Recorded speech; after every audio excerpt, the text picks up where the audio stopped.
नमस्कार। स्वत्व के डिजिटल प्लेटफॉर्म पर आपका स्वागत है।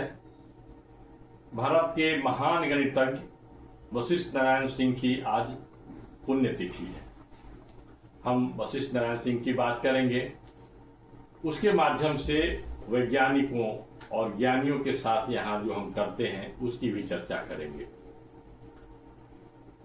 विश्व के सबसे बड़े वैज्ञानिक अल्बर्ट आइंस्टाइन के सापेक्षता के सिद्धांत को चुनौती देने वाला महान गणितज्ञ और भारत माता के महान सपूत वशिष्ठ नारायण सिंह की पूरी क्षमता के उपयोग और लाभ से विज्ञान जगत और संसार वंचित रह गया।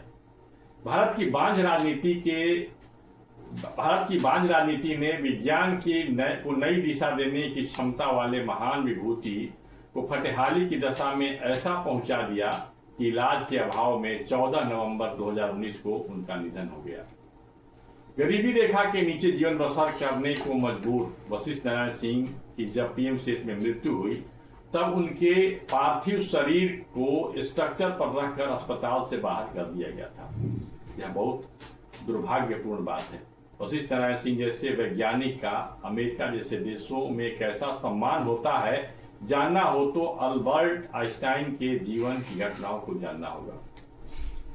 वशिष्ठ नारायण सिंह अब नहीं रहे, लेकिन उनकी पुस्तकें और उनके हस्तलिखित शोध पत्रों को उनके छोटे भाई अयोध्या सिंह ने संभाल कर रखा है।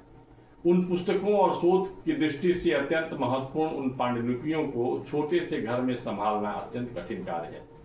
आरा के पूर्व सांसद आर.के. सिंह ने वशिष्ठ सिंह के गांव में एक पुस्तकालय का निर्माण शुरू करा दिया था, जो अभी तक अधूरी है।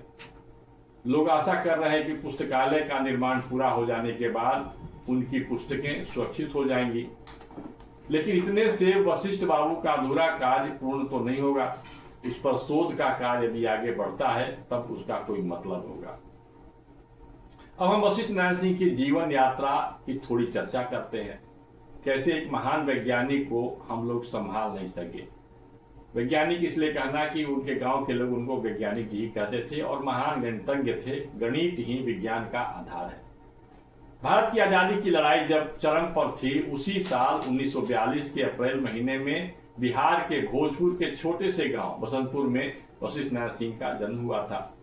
प्रतिभावान वशिष्ठ का नामांकन उस समय का सर्वश्रेष्ठ आवासीय नेत्रहाट विद्यालय में हुआ था। मैट्रिक की परीक्षा में पूरे बिहार में टॉप हुए थे। मैट्रिक पास करने के बाद वे आईएससी में उनका नामांकन पटना के प्रतिष्ठित साइंस कॉलेज में हुआ था, जहां गणित के वर्ग में उन्होंने एमएससी के लेवल के का प्रश्न करना शुरू कर दिया। वहां के विद्वान शिक्षकों का उन पर ध्यान गया। इसी बीच कैलिफोर्निया विश्वविद्यालय के प्रसिद्ध प्रोफेसर जॉन कैली एक सेमिनार के सिलसिले में पटना साइंस कॉलेज आए थे। उन्होंने जब वशिष्ठ नारायण सिंह से बात की तो उनकी नजर 18 वर्षीय वशिष्ठ नारायण के प्रतिभा पर पड़ी। उन्होंने उस अनमोल रत्न को पहचान लिया। पटना विश्वविद्यालय ने अपने नियमों को शिथिल करते हुए वशिष्ठ नारायण सिंह को एमएससी की डिग्री दे दी थी आईएससी में। इसके बाद 1965 में प्रोफेसर जॉन कैली उन्हें आगे की पढ़ाई के लिए अमेरिका ले गए। वर्ष 1969 में कैलिफोर्निया यूनिवर्सिटी से जब उन्होंने अपनी पीएचडी को प्रस्तुत किया तो अचानक पूरे विश्व के वैज्ञानिकों में हड़कंप मच गया, क्योंकि उन्होंने गणित में जो नया सिद्धांत दिया था वह आगे चलकर आइंस्टीन के सापेक्षता के सिद्धांत को चुनौती देने वाला था। वॉशिंगटन विश्वविद्यालय में एसोसिएट प्रोफेसर के तौर पर काम भी किया। उन्होंने कुछ समय के लिए नासा में भी काम किया। हालांकि उन्हें विदेश रास नहीं आया और वहां मन नहीं लगा। मन नहीं लगने के कारण साल 1971 में वह भारत लौट आए। भारत लौटने की जिद के बाद उनके साथ अमेरिका में क्या हुआ आज भी एक रहस्य का विषय बना हुआ है। भारत में उन्होंने IIT Kanpur, IIT Mumbai, ISI Kolkata में काम किया। इसी बीच 1973 में छपरा के प्रतिष्ठित परिवार में उनकी शादी हो गई। उनकी पत्नी का नाम वंदना रानी था। दिन भर एकांत में पढ़ते रहने वाले, गणित की समस्याओं से उलझे रहने वाले वशिष्ठ नारायण को शादी के 6 माह बाद ही उनकी पत्नी ने छोड़ दिया। यह उनके लिए बहुत बड़ा आघात था। इसके बाद उनकी मानसिक स्थिति खराब होने लगी। लगातार बीमार रहने के बाद वे सब कुछ भूलने लगे। एक दिन अचानक पुणे से इलाज कराकर लौटते वक्त वे ट्रेन से कहीं उतर गए और लापता हो गए। कई सालों बाद 1993 में बेहद दयनीय हालत में वे छपरा शहर से करीब 12 किलोमीटर पूर्व डोरीगंज में मिले। इसके बाद उन्हें बसंतपुर उनके गांव लाया गया। मीडिया में खबर छपी, तब बिहार के तत्कालीन मुख्यमंत्री लालू प्रसाद उनसे मिलने पहुंच गए। उन्होंने घोषणा की कि सरकार उनके इलाज का खर्च वहन करेगी, लेकिन कुछ ही दिनों बाद उन्हें अपने हाल पर छोड़ दिया गया।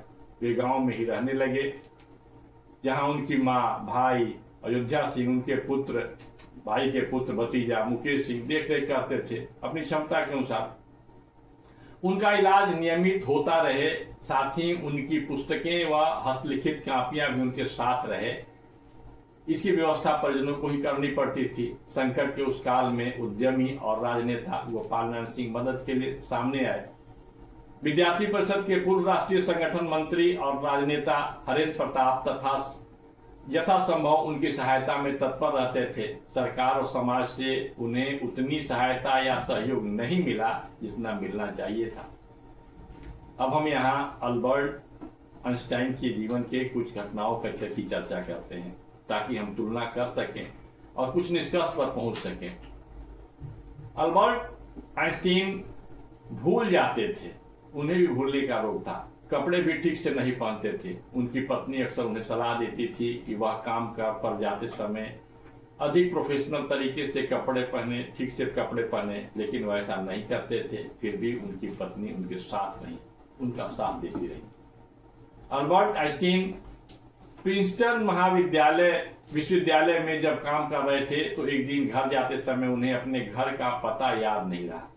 तब उन्होंने टैक्सी ड्राइवर से पूछा कि क्या वह आइंस्टीन का घर जानता है। ड्राइवर ने कहा, आइंस्टीन का पता कौन नहीं जानता, प्रिंसटन में हर कोई जानता है, क्या आप उससे मिलना चाहते हैं? आइंस्टीन ने उत्तर दिया, मैं ही आइंस्टीन हूँ, मैं अपने घर का पता भूल गया हूँ, कृपा करके आप मुझे मेरे घर पहुंचा दिए। ड्राइवर ने उन्हें उनके घर पहुंचा दिया और उनसे किराया भी नहीं दिया।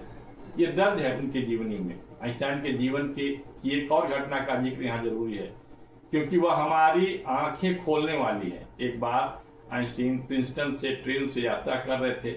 जब टिकट चेक करने वाला कंडक्टर उनके पास आया, तो आइंस्टीन ने अपनी जेब में हाथ डालकर टिकट खोजना शुरू कर दिया।